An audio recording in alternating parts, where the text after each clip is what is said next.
Hallelujah. आइए हम मेरी भविष्यवाणी की पुस्तक में से आज के वचन को पढ़ते हैं। परमेश्वर के साथ सच्चा रिश्ता। दानियल 6 की 10 में लिखा है, जब दानियल को मालूम हुआ कि उस पत्र पर हस्ताक्षर किया गया है, तब वह अपने घर में गया, जिसकी अपरोठी कोठरी की खिड़कियां यरूशलेम की ओर खुली रहती थी। और अपनी रीति के अनुसार जैसे वह दिन में 3 बार अपने परमेश्वर के सामने घुटने टेक कर प्रार्थना और धन्यवाद करता था, वैसा ही तब भी करता था।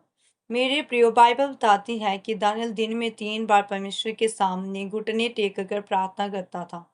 जिस समय उसे मालूम हुआ कि ऐसी आज्ञा निकली है कि जो कि राजा को छोड़ किसी मनुष्य या देवता से प्रार्थना करेगा, तो वह सिंहों के माद में डाला जाएगा।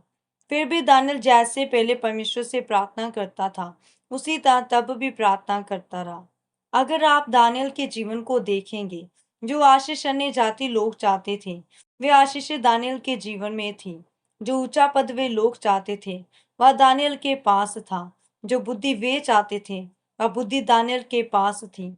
दानियल के पास ये सभी चीजें क्यों थी? क्योंकि दानियल अपने रिश्ते को परमेश्वर के साथ हमेशा बनाए रखता था।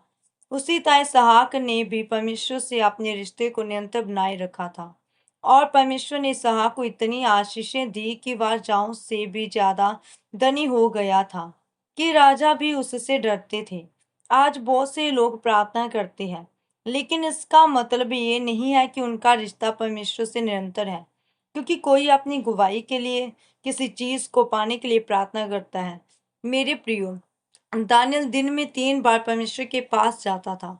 इसका मतलब ये था कि उसका संबंध परमेश्वर से निरंतर बना हुआ था।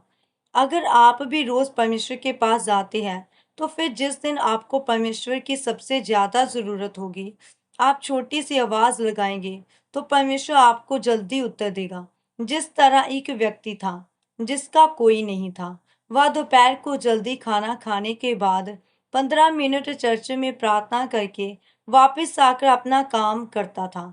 उसकी गवाही ये थी कि जब वह बीमार हो गया और अस्पताल में था, तब यीशु मसीह खुद उससे अस्पताल में मिलने गए। मेरे प्रियो, अगर आप अपना रिश्ता परमेश्वर के साथ निरंतर बनाए रखेंगे, जो समय आपका परमेश्वर के लिए है, उसे कभी नहीं बदलेंगे। चाहे वह आपका चर्च जाना हो या प्रार्थना करने का हो, तो परमेश्वर आपकी प्रार्थनाओं को सुनेगा। जिस तरह परमेश्वर ने दानियल की प्रार्थना को सुना और सिंहों के माद से निकाला, उसी तरह परमेश्वर आपको भी हर तरह की मुसीबत से निकालेगा। आमीन। आइए हम मिलकर अंगीकार करते हैं।